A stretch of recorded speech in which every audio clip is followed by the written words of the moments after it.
하나님이여, 사슴이 시냇물을 찾기에 갈급함같이 내 영혼이 주를 찾기에 갈급하니이다. 내 영혼이 하나님, 곧 살아계시는 하나님을 갈망하나니 내가 어느 때에 나아가서 하나님의 얼굴을 배울까? 사람들이 종일 내게 하는 말이 내 하나님이 어디 있느냐 하오니 내 눈물이 주야로 내 음식이 되었도다. 내가 전에 성의를 지키는 무리와 동행하여 기쁨과 감사의 소리를 내며 그들을 하나님의 집으로 인도하였더니 이제 이 일을 기억하고 내 마음이 상하는도다. 내 영혼아, 내가 어찌하여 낙심하며 어찌하여 내 속에서 불안해하는가? 너는 하나님께 소망을 두라. 그가 나타나 도우심으로 말미암아 내가 여전히 찬송하리로다. 내 하나님이여, 내 영혼이 내 속에서 낙심이 되므로 내가 요단 땅과 헤르몬과 미살산에서 주를 기억하나이다. 주의 폭포 소리와 깊은 바다가 서로 부르며 주의 모든 파도와 물결이 나를 휩쓸었나이다. 낮에는 여호와께서 그의 인자하심을 베푸시고 밤에는 그의 찬송이 내게 있어 생명의 하나님께 기도하리로다. 내 반석이신 하나님께 말하기를 어찌하여 나를 잊으셨나이까? 내가 어찌하여 원수의 압제로 말미암아 슬프게 다니나이까? 하리로다. 내 뼈를 찌르는 칼같이 내 대적이 나를 비방하여 늘 내게 말하기를 내 하나님이 어디 있느냐 하도다. 내 영혼아, 내가 어찌하여 낙심하며 어찌하여 내 속에서 불안해하는가? 너는 하나님께 소망을 두라. 나는 그가 나타나 도우심으로 말미암아 내 하나님을 여전히 찬송하리로다. 오늘 본문의 시편은 철저히 나 자신에 몰입해 있는 상태를 보여줍니다. 나라는 말이 처음부터 끝까지 쉴 새 없이 쓰여졌는데 도중에 너라는 표현도 나옵니다마는 이 너라는 표현조차도 자신이 자신에게 속삭이는 말입니다. 이처럼 철저히 자기중심적으로 기도할 때는 무엇보다도 자신이 가장 힘든 상황에 처해 있을 때라는 것을 알 수가 있습니다. 그렇기 때문에 시편 42편은 내 영혼을 위한 격려 또는 나를 향한 나의 중보기도라고 불러도 좋을 것으로 생각이 됩니다. 시편 기자는 1절에서 심한 갈증 속에 한 마리의 목마른 사슴이 된 것처럼 하나님을 찾습니다. 2절입니다. 내 영혼이 하나님 곧 살아계시는 하나님을 갈망하나니 내가 어느 때에 나가서 하나님의 얼굴을 배울까? 그의 갈망은 이제 하나님을 만나야만 해결할 수가 있게 됩니다. 사슴이 찾아다니는 시냇물은 물이 시원하게 흐르는 시냇물이 아니라 광야 골짜기 밑바닥에 조금 흐르고 있는 물을 뜻합니다. 그만큼 절박해 있는 이 시편 기자의 영적 상태를 묘사해주고 있는 표현이기도 합니다. 그리고 그 갈망이 하나님의 임재를 지금도 경험하고픈 심정으로 살아계신 하나님이라고 표현하고 있습니다. 3절에서 눈물로 음식을 삼습니다. 그는 사람들에게서 하나님이 어디 있냐고 조롱을 받기 때문에 밤낮 눈물을 흘렸던 것입니다. 이어서 4절 말씀에는 하나님의 집으로 인도한 무리들 때문에 마음이 상합니다. 여기서 그를 힘들게 한 사람들은 전혀 모르는 사람들이 아니었습니다. 그의 마음에는 낭만과 불안이 교차합니다. 힘들게 하는 사람들에게서 둘러싸여 조롱받고 핍박받기에 하나님을 향한 그의 목마름은 더욱 간절해집니다. 고통 중에 있는 시인은 어쨌든 하나님을 향하여 올바른 방향을 잡아갑니다. 지금 코로나 시대에 살아가는 우리 신앙인들을 가리키는 것 같습니다. 예배를 드리지 못하는 가운데에 교회가 코로나의 전염지처럼 여겨지는 시대에 살아가고 있습니다. 교회를 향해서 손가락질하는 사람들이 더욱 많이 생겼습니다. 이러한 때에 우리는 어떻게 해야 될까요? 조롱과 핍박을 견뎌내면서 이 모든 것을 하나님을 향해 방향을 잡아가야 합니다.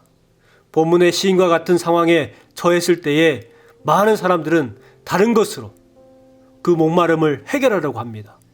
그러나 시편 기자는 갈증을 해결하기 위해서 생수의 근원을 찾습니다. 그는 마침내 목마름을 해결받게 될 것입니다. 왜요? 바른 방향을 찾았기 때문에 그렇습니다. 시편 기자처럼 사람들 간에 어떠한 어려움을 겪고 있다면 그냥 단순하게 고요함과 평정을 되찾으려고 노력해야 합니다. 혼란스럽고 절망스러운 순간에 맞을 때마다 나가 아니라 나의 하나님으로, 그 생각으로 바꿔줘야 합니다. 인생의 깊은 절망 가운데서도 믿음 안에서 희망을 보아야 합니다. 그 희망은 사슴이 갈망하여 찾았던 물과 같이 바로 우리 주님을 찾는 마음입니다. 이것은 절망 속에서 희망을 보는 삶을 말합니다. 절망 속에서 희망을 보기 위해서는 어떻게 해야 될까요? 먼저는 은혜에 대한 갈급함으로 살아가야 합니다. 시편 42편은 성전을 섬기는 고라 자손들의 교훈의 시입니다. 이유는 알지 못하지만 시인은 현재 극심한 고난을 겪고 있습니다. 그러면서도 시인은 사슴이 시냇물을 찾기에 갈급한 같이 자신의 영혼이 주를 찾기에 갈급한다고 고백하고 있습니다. 이 갈급한다는 것은 주님의 은혜에 대한 갈급함입니다.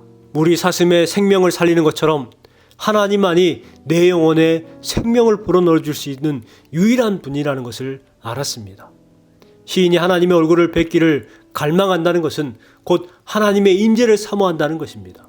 지금 내 자신의 삶에 있어서 가장 시급한 문제는 주님의 은혜에 대한 목마름을 갖는 것입니다.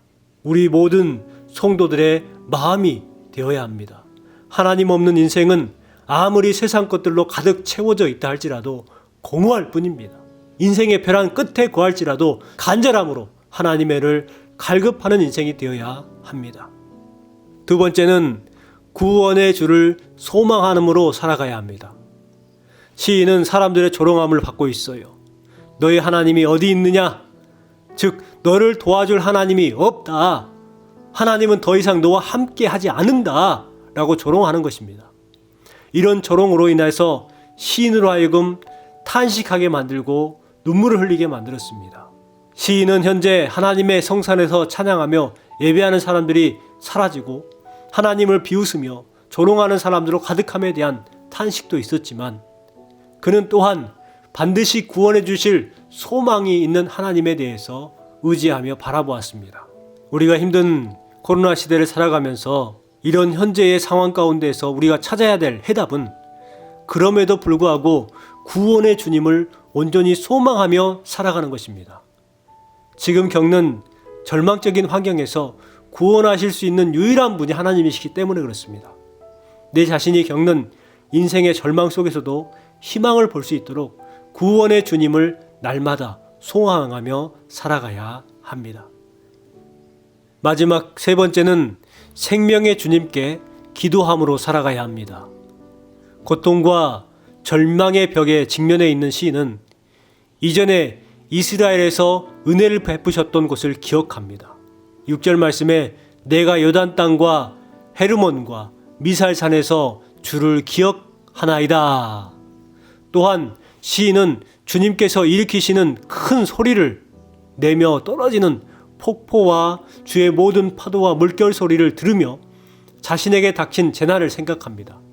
그러나 시인은 그럼에도 자신에게 끊임없이 인자를 베푸시는 생명의 하나님을 찬양하고 생명의 하나님께 기도합니다. 여전히 대적들은 자신을 비방하고 공격합니다.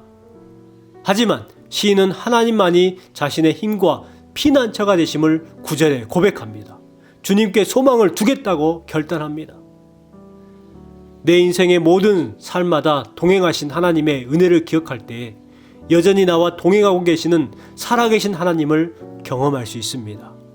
이해할 수 없는 고통, 고난의 삶에 빠져있다 할지라도 하나님이 내 삶에 깊숙이 개입하고 계심을 조금도 의심하지 않아야 합니다.